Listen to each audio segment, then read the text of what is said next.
বন্ধুরা, আপনাদের কি মনে হয় এই বিশাল ব্রহ্মাণ্ডে একমাত্র আমরাই কি আছি? একেবারেই না। আমাদের মতো আরও অনেক বুদ্ধিমান এবং আধুনিক সভ্যতা এই ব্রহ্মাণ্ডে বসবাস করছে। তবে অধিক দূরত্বের কারণে তারা এখনও পর্যন্ত আমাদের সঙ্গে যোগাযোগ করতে ব্যর্থ হয়েছে। অথবা হয়তো এই বিশাল ব্রহ্মাণ্ডে মানব সভ্যতার মতো বুদ্ধিমান কোনো সভ্যতা নেই। তবে আমাদের ব্রহ্মাণ্ডে এমন কিছু গ্রহ থাকতে পারে যেখানে হয়তো প্রারম্ভিক পর্যায়ে প্রাণের অস্তিত্ব আছে, যারা ভবিষ্যতে আমাদের মতো একটা বুদ্ধিদীপ্ত প্রজাতি হওয়ার লক্ষ্যে অগ্রসর হচ্ছে।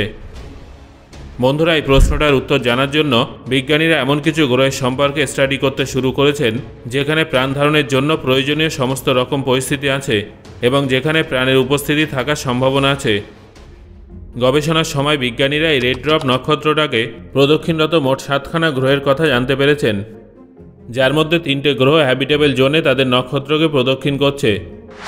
হ্যাবিটেবল জোনে উপস্থিত এই গ্রহটা একটা রকি ওয়ার্ল্ড, যেখানে আমাদের পৃথিবীর থেকেও বেশি জল, সক্রিয় বায়ুমণ্ডল এবং কোনো ধরনের প্রাণের উপস্থিতি থাকতে পারে। রেড ড্রপ স্টার আমাদের সূর্যের তুলনায় কয়েক ট্রিলিয়ন বেশি বছর পর্যন্ত বেঁচে থাকে এবং সেই সময় এরা তাদের এক্সো প্ল্যানেট পর্যন্ত তাদের আলো এবং এনার্জি পৌঁছাতে থাকে। এই অবস্থায় এই নক্ষত্রগুলোকে প্রদক্ষিণরত এক্সো প্ল্যানেটগুলো কোনো ধরনের প্রাণের বিকাশের সাধনের জন্য অনেক বেশি সময় পেয়ে যায়। আর সেই জন্য এই রেড ড্রপ স্টারগুলোকে কোনো ধরনের লাইফ হোস্টিং এক্সো প্ল্যানেটের জন্য নির্বাচিত জায়গাগুলোর মধ্যে অন্যতম বলে মনে করা হয়ে থাকে। এমনই একটা রেড ড্রপ স্টার হলো ট্র্যাপিস্ট-1, যেটা আমাদের পৃথিবীর থেকে আনুমানিক 40 আলোকবর্ষ দূরে অ্যাকোয়ারিস কনস্টেলেশনে উপস্থিত আছে। এই নক্ষত্রটা আসলে একটা আল্ট্রাকুল রেড ড্রপ স্টার, যেটা আমাদের সূর্যের তুলনায় অনেক ছোট এবং কম উজ্জ্বল নক্ষত্র।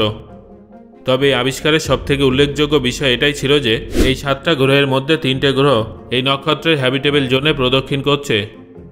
কোনো নক্ষত্রের হ্যাবিটেবল জোন সেই নক্ষত্রের একটা বিশেষ জোন যেখানে খুব বেশি গরম বা ঠান্ডা কোনোটাই থাকে না, যার ফলে এই জোনে উপস্থিত গ্রহে জল তরল রূপে উপস্থিত থাকতে পারে, যেটা জীবন ধারণের জন্য সবথেকে গুরুত্বপূর্ণ উপাদান। তাই গ্রহে একটা হার্ড সারফেস, তরল জল, সক্রিয় বায়ুমণ্ডল এবং হয়তো প্রাণের অস্তিত্বও থাকতে পারে। ট্র্যাপিস্ট-1d এটা হলো এই স্টার সিস্টেমের 3য় এক্সোপ্ল্যানেট। এটা নিজের নক্ষত্রকে একবার সম্পূর্ণ প্রদক্ষিণ করতে মাত্র 4 দিন সময় নেয়, অর্থাৎ এই গ্রহে মাত্র 4 দিনে 1 বছর হয়।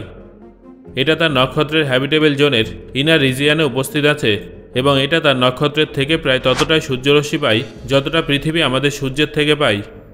বিজ্ঞানীদের মতে এই গ্রহের 5% ভর তরল জলের বিশাল সমুদ্রের আকারে উপস্থিত থাকতে পারে, যার ভলিউম আমাদের পৃথিবীর মহাসাগরে উপস্থিত জলের থেকে কয়েক গুণ বেশি হতে পারে।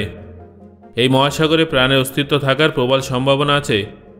এই এক্সো প্ল্যানেটটার পৃষ্ঠের গড় তাপমাত্রা 9 ডিগ্রি থেকে শুরু করে 18 ডিগ্রি সেলসিয়াসের মধ্যে থাকতে পারে, যেটা যে কোনো ধরনের প্রাণের বিকাশের জন্য অনুকূল তাপমাত্রা বলে ধরা হয়। এই গ্রহে আপনার ওজন পৃথিবীর তুলনায় অর্ধেকই হবে। বিজ্ঞানীরা এখানে আমাদের পৃথিবীর মতোই একটা সক্রিয় বায়ুমণ্ডলের সন্ধান পেয়েছেন, যেটার পৃষ্ঠকে নক্ষত্রের থেকে আগত অতি বেগুনি রশ্মির হাত থেকে রক্ষা করে। ট্র্যাপিস্ট-1e বন্ধুরা, এটা হলো এই স্টার সিস্টেমের 4র্থ এক্সোপ্ল্যানেট। এটা তার নক্ষত্রকে একবার সম্পূর্ণ প্রদক্ষিণ করতে মাত্র 6 দিন সময় নেয়, অর্থাৎ এই গ্রহে 1 বছর হয় মাত্র 6 দিনে। এই এক্সোপ্ল্যানেটটা তার নক্ষত্রের হ্যাবিটেবল জোনে উপস্থিত আছে, যার ফলে এটা আমাদের পৃথিবীর তুলনায় নিজের নক্ষত্র থেকে মাত্র 60% সূর্যরশ্মি পায়। এই এক্সো প্ল্যানেটটার পৃষ্ঠের গড় তাপমাত্রা -25 ডিগ্রি থেকে শুরু করে -40 ডিগ্রি পর্যন্ত হয়ে থাকে। নিজের রেড ড্রপ নক্ষত্রের নিকটে উপস্থিত থাকায় এটা অন্যান্য ট্র্যাপিস্ট-1 গ্রহের মতোই নিজের নক্ষত্রের সঙ্গে টাইডালি লক হতে পারে, অর্থাৎ এর একটা সাইড সবসময় নিজের নক্ষত্রের দিকে এবং অন্য দিকটা সবসময় তার নক্ষত্রের বিপরীত দিকে থাকে।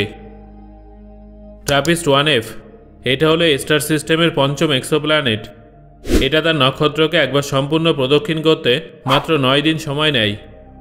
এই এক্সোপ্ল্যানেটটা তার নক্ষত্রের হ্যাবিটেবল জোনের আউটার রিজিয়ানে উপস্থিত আছে। বিজ্ঞানীদের মতে এই এক্সোপ্ল্যানেটটা ভরের মাত্র 20% জল, যা কঠিন বরফরূপে এই গ্রহে উপস্থিত থাকতে পারে। এই এক্সোপ্ল্যানেটের পৃষ্ঠের গড় তাপমাত্রা -50 ডিগ্রি থেকে শুরু করে -1000 ডিগ্রি সেলসিয়াস পর্যন্ত হতে পারে। নিজের রেড ড্রপ নক্ষত্রের নিকটে উপস্থিত থাকায় এটা অন্যান্য ট্র্যাপিস্ট-1 গ্রহের মতোই নিজের নক্ষত্রের সঙ্গে টাইডালি লক থাকতে পারে, অর্থাৎ এর একটা দিক সবসময় নিজের নক্ষত্রের দিকে এবং অন্য দিকটা সবসময় নিজের নক্ষত্রের বিপরীত দিকে থাকে। তাই এক সাইডে জল জলীয় বাষ্প হয়ে উবে যায় এবং অন্য সাইডে কঠিন বরফরূপে জমে থাকে। তবে এই উভয়ের মাঝে একটা সিলভার লাইন উপস্থিত থাকতে পারে, যেখানে জল লিকুইড ফর্মে থাকতে পারে, যার ফলে বিজ্ঞানীদের মতে এই তিনটে গ্রহের মধ্যে কোনো না কোনো গ্রহে প্রাণের অস্তিত্ব খুঁজে পাওয়া যেতে পারে অথবা প্রাণের বিকাশ লাভ করতে পারে। সো বন্ধুরা, আপনাদের কি মনে হয় এই তিনটে গ্রহের মধ্যে কি জীবনের অস্তিত্ব থাকতে পারে? আপনার মতামত আমাকে কমেন্ট করে জানান।